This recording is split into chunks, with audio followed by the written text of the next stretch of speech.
नमस्कार साथियों, चलिए 22 अगस्त 2022 को ग्रुप डी का क्वेश्चन हुआ था सेकंड शिफ्ट का, उसी का हम लोग देखेंगे जो 12:45 से 2:15 तक इसका टाइम था। चलिए क्वेश्चन को स्टार्ट करते हैं।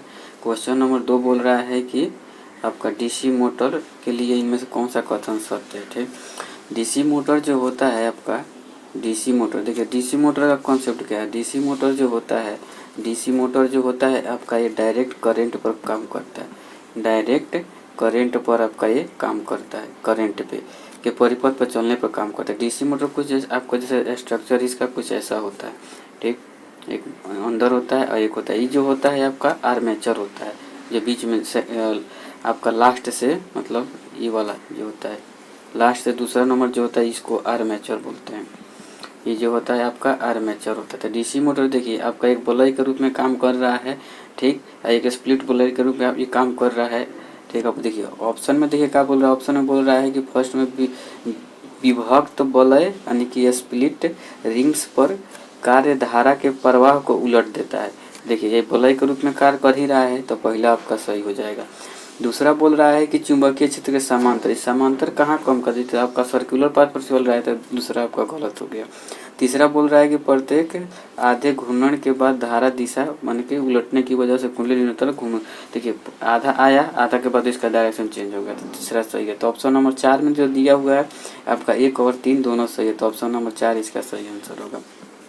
चलिए नेक्स्ट क्वेश्चन देखते हैं। नेक्स्ट क्वेश्चन बोल रहा है कि निम्न अभिक्रिया का उदाहरण है। तो ये अभिक्रिया जो दिया है किसका उदाहरण है। देखिए जो अम्ल होता है, अम्ल प्लस क्षार जब भी आपका अभिक्रिया करेगा तो ये आपका उदासीनीकरण अभिक्रिया देता है, उदासीनीकरण अभिक्रिया। तो MgOH का वोल्ट वाइज जो है ये आपका अम्ल है, ये क्षार है। HCl जो है आपका ये अम्ल है। MgOH2 का प्रयोग जब घुट्टी में करते हैं, घुट्टी का मतलब जैसे कोई भी आपका एसिडिटी हो जाता है उसमें इसका पर इसको जो बोलते हैं एंटा एसिड बोलते हैं। एंटा एसिड इसको भी बोलते हैं, एंटा इसको जो बोलते हैं आपका एंटा एसिड बोलते हैं। MgOH हो जाता है आपका। देखिए अम्ल और क्षार अभिक्रिया करता है तो क्या देता है, तो उदासीनीकरण अभिक्रिया देता है, जो ऑप्शन नंबर 1 आपका सही आंसर होगा। चलिए नेक्स्ट क्वेश्चन देखते हैं। नेक्स्ट क्वेश्चन बोल रहा है कि स्लाइडेन और स्वान द्वारा कोशिका सिद्धांत दिया गया। ठीक, तो कोशिका सिद्धांत का कौन सा लागू नहीं करता। स्लाइडेन और स्वान ने आपका कोशिका सिद्धांत दिया था। कोशिका सिद्धांत जो होता है आपका विषाणु पर नहीं लगता है, विषाणु पे काम नहीं करता है, लागू नहीं होता है, तो ऑप्शन नंबर 3 में जो आपका दिया हुआ है विषाणु नहीं सही आंसर हो जाएगा। चलिए नेक्स्ट क्वेश्चन देखते हैं। नेक्स्ट क्वेश्चन बोल रहा है कि एक सीधे धारावाही चालक के कारण उत्पन्न क्षेत्र चुंबकीय क्षेत्र की दिशा इनमें से किसके द्वारा निर्धारित की जाती है। देखिए चुंबकीय क्षेत्र का जो दिशा है, अंगूठा जो होता है आपका, अंगूठा जो होता है बल या गति की दिशा को बताता है, बल या गति की दिशा को बताता है अंगूठा जो होता है। उसके बाद जो होता है तर्जनी, तर्जनी जो होता है जो आपका चुंबकीय क्षेत्र की दिशा को बताता है। उसके बाद होता है मध्यमा, मध्यमा जो होता है आपका विद्युत धारा की दिशा को बताता है, विद्युत धारा की दिशा। तो इसमें बोल रहा है चुंबकीय क्षेत्र की दिशा, दिशा आपका कौन मतलब फ्लेमिंग के दाएं हाथ के आपका अंगूठा से निकलता है, दाएं हाथ के अंगूठे से मतलब दर्शाया जाता है बल या गति की दिशा। चलिए नेक्स्ट क्वेश्चन देखते हैं। नेक्स्ट क्वेश्चन बोल रहा है कि आपका किसी चालक प्रतिरोध किसके अनुक्रमानुपाती होती है। देखिए चालक का जो आपका प्रतिरोध होता है, रेसिस्टेंस जो होता है आपका इस समानुपाती आपका L/A के समानुपाती होता है। तो इसमें देखिए बोल रहा है कि इसके अनुक्रमानुपाती, तो आपका लंबाई के अनुक्रमानुपाती होता है। वहीं पूछ देता है व्युत्क्रमानुपाती किसके होगा, तो व्युत्क्रमानुपाती आपका अनुप्रस्थ काट के क्षेत्रफल के बराबर होगा। तो आपका 4 नंबर में देखिए बोल रहा है कि लंबाई के आपका अनुक्रमानुपाती होता है, सही आंसर आपका 4।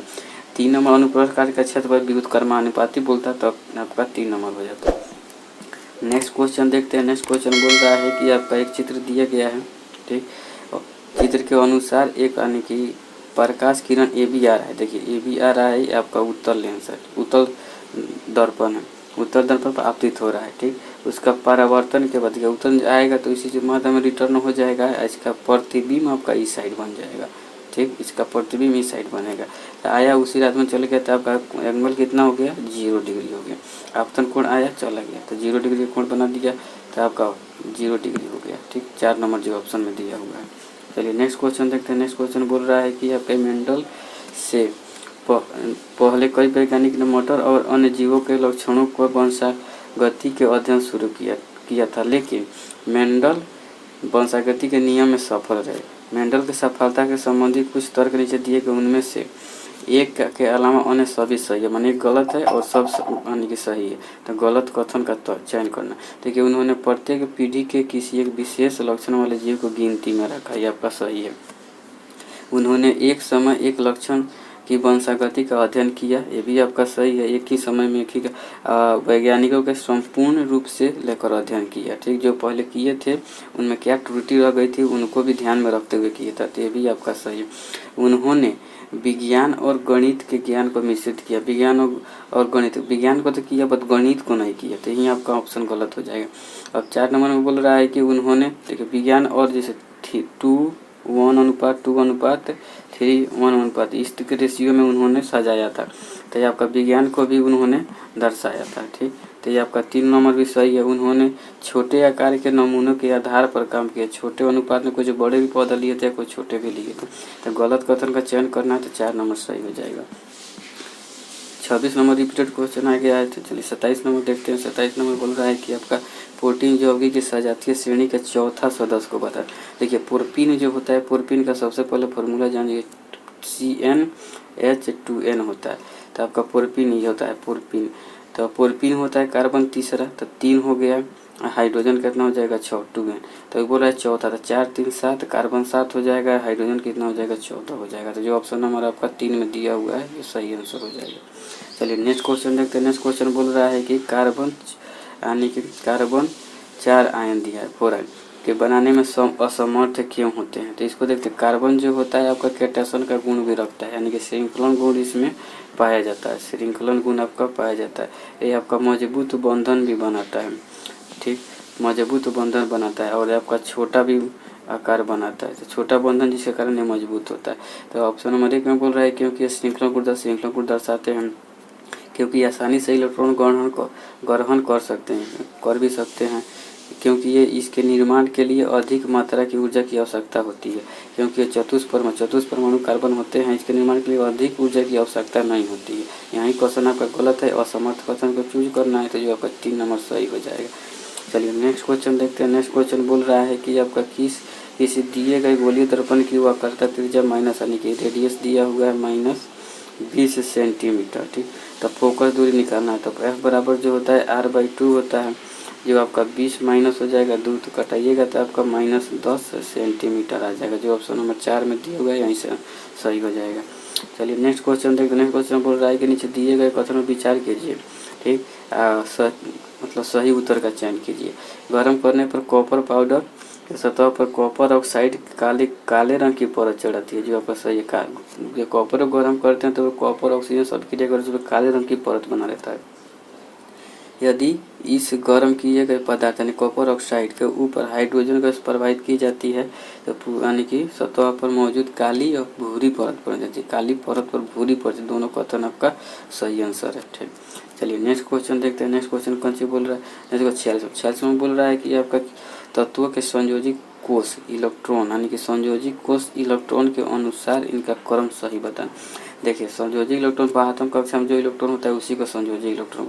देखिए, तो यहाँ पे फ्लोरीन का परमाणु क्रमांक 9 होता है, तो इसको हम इलेक्ट्रॉनिक विन्यास लिखेंगे, तो इलेक्ट्रॉनिक में से आपका 2 हो गया, पहला में 2 होता है, दूसरा में 8 इलेक्ट्रॉन, तो बचा कितना 7, ठीक। उसके बाद ऑक्सीजन में कितना होता है 8, ऑक्सीजन में इसका 2 हो जाएगा, ये उसका हो गया 6। उसके बाद आ गया कार्बन का 4 होता है, तो इसका पहला में 2 दे दिए और दूसरा में आपका 4।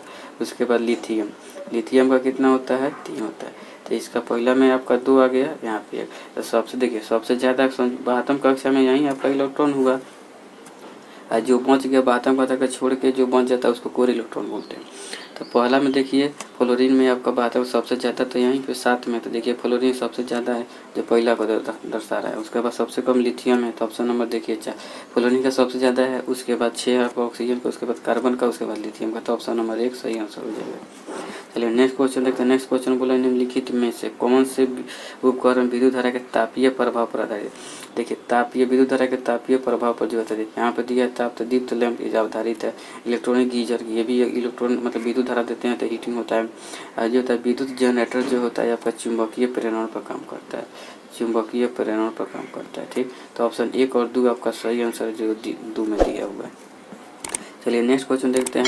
48 नंबर का कुछ खाद्य पदार्थों को जल्दी पकाने के लिए हम डिटर्जेंट का प्रयोग करते हैं। देखिए खाद्य पदार्थों को पकाने के लिए जो होता है पेड़ में अगर पक जाए अपने आप से तो वो जो होता है इथिलीन के द्वारा पकता है, इथिलीन के द्वारा पकता है और खुद से पकाया जाता है, यानी कि पकाया जाता है। तो जब पकाया जाता है तो इसमें आपका 2 चीज़ काम, एक होता है कैल्शियम कार्बाइड काम करता है, कैल्शियम कार्बाइड, एक जो होता है आपका कैल्शियम कार्बाइड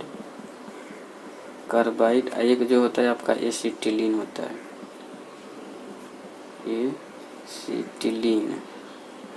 एक आता है आपका बेकिंग पाउडर। ठीक, बेकिंग पाउडर होता है जो ऑप्शन नंबर 1 में आपका दिया हुआ है बेकिंग पाउडर, तो यही आपका सही आंसर हो जाए। पेड़ में खुद से पकेगा तो इथिलीन के द्वारा, खुद से पकाएंगे तो आपका calcium carbide baking powder acetylene के द्वारा।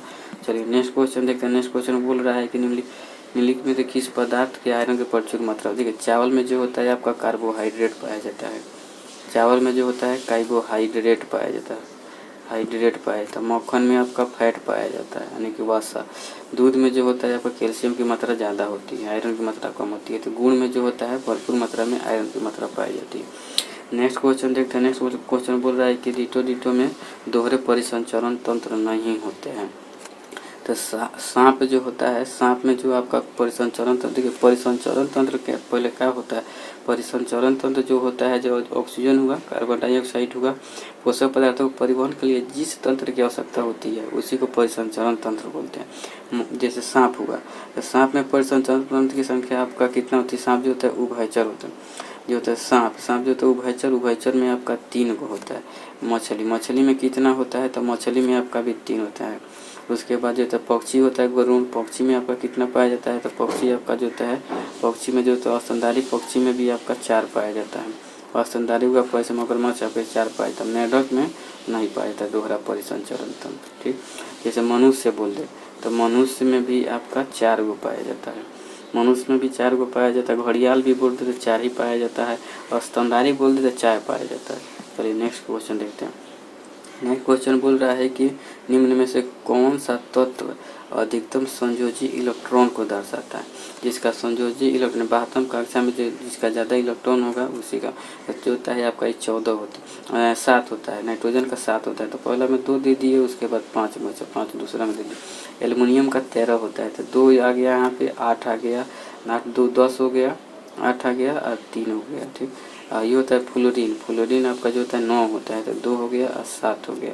ठीक, हाइड्रोजन का होता है 1। तो सबसे ज़्यादा 72 कक्षा में किसके पास इलेक्ट्रॉन, 72 कक्षा में इलेक्ट्रॉन किसके पास है, तो आपका फ्लोरीन के पास है और उसी को हम लोग संयोजी इलेक्ट्रॉन भी बोलते हैं। ठीक, आपका जो 3 नंबर यहीं आपका संयोजकता बोल देता, तो संयोजकता बोल देता तो 8 में से जो आपका संयोजी इलेक्ट्रॉन है, संयोजी इलेक्ट्रॉन जो घटा दीजिएगा, संयोजी इलेक्ट्रॉन को घटा दीजिएगा तो आपका संयोजकता निकल जाएगा।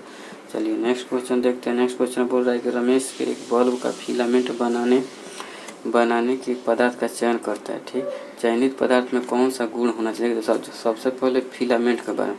फिलामेंट का जो होगा आपका जो होता है निम्न गलनांक होगा, गलनांक जो होगा यानी कि ऊंच होना चाहिए, क्योंकि गलनांक निम्न होगा तो ज़्यादा विद्युत धारा आएगा तो जल्दी गल जाएगा, तो इसलिए इसका गलनांक जो हो आपका ऊंच हो। और जो प्रतिरोध भी आपका हाई हो, प्रतिरोध भी जो है मतलब कहाँ थोड़ा सा ही प्रतिरोध होगा तो गल जाएगा, तो यानी कि इसका मतलब अच्छा मतलब फिलामेंट ना हो, तो इसका गलनांक भी ऊंच हो, प्रतिरोध भी ऊंच हो। और जैसे विद्युत धारा दिए तो चमके, जैसे 100 वाट, 9 वाट, 15 वाट। ठीक, देखिए पहला बोल रहा है कि निम्न गलनांक 9 होगा, गलत हो जाएगा ये। ठीक, दूसरा बोल रहा है कि उच्च तापमान पर चमकने की क्षमता, ये आपका सही है, क्योंकि जैसे उच्च तापमान जो टेम्परेचर देंगे तो अधिक चमकेगा, अधिक उच्च प्रतिरोध, यही भी सही है। तो ऑप्शन नंबर 1 में आपका दिया हुआ है 1 और 3 दोनों सही है, जो आपका यही आंसर हो जाएगा। चलिए नेक्स्ट क्वेश्चन है। नेक्स्ट क्वेश्चन बोल रहा है कि फ्लोएम पौधे के संवहनी पौधे होते हैं जो डिटो का परिवहन। फ्लोएम जो होता है पौधों में जो होता है भोजन का परिवहन करता है। और जल का परिवहन कौन करता है, तो जाइलम, जल से जल और जल से जाइलम। भोजन का पत्ती में जो भोजन बनता है उसको पूरे पार्ट में पहुंचाता है। अब भोजन ये जो होता है जाइलम जो होता है जड़ से जड़ से मतलब जड़ के माध्यम से भूमि से लेता है, भूमि से जड़ के लेकर पौधे के अन्य भागों में। ये जो होता है पत्ती से यानी ऊपर से नीचे होता है, ये जो होता है नीचे से ऊपर होता है। ठीक, तो फ्लोएम जो होता है संवहनी ऊतक है, डिटोइड पोषक में होता है, पोषक का काम करते हैं यानी कि भोजन को आदान प्रदान मतलब ले जाने का काम करते हैं। चलिए नेक्स्ट क्वेश्चन देखते हैं। 100 नंबर लास्ट नंबर क्वेश्चन है कि डिटोइड का उपयोग पर्यावरण को अनुकूल, देखिए अनुकूल जब भी बोल दे तो आपका जो अनुकूल मतलब उसको प्रति में काम करे, उसके साथ काम करे, उसे कोई क्षति ना हो। जैसे कांच का प्रयोग करेंगे तो हमारे पर्यावरण को प्रदूषित करता है। जैसे आपका मैगी जो खाते थे उसमें आपका लेड की मात्रा, कांच शीशा की मात्रा ज़्यादा थी, इसके कारण उसको बैन किया गया, तो उसको हटा करके कम किया गया। प्लास्टिक जो होता है उसको भी पर्यावरण को क्षति पहुँचाता है। रबड़ से भी हमारा पर्यावरण प्रदूषित होता है, और इसलिए कागज़ के ऊपर एक बैग का प्रयोग करेंगे तो फिर आपका गल जाएगा, तो इसलिए 3 आपका सही आंसर हो जाएगा।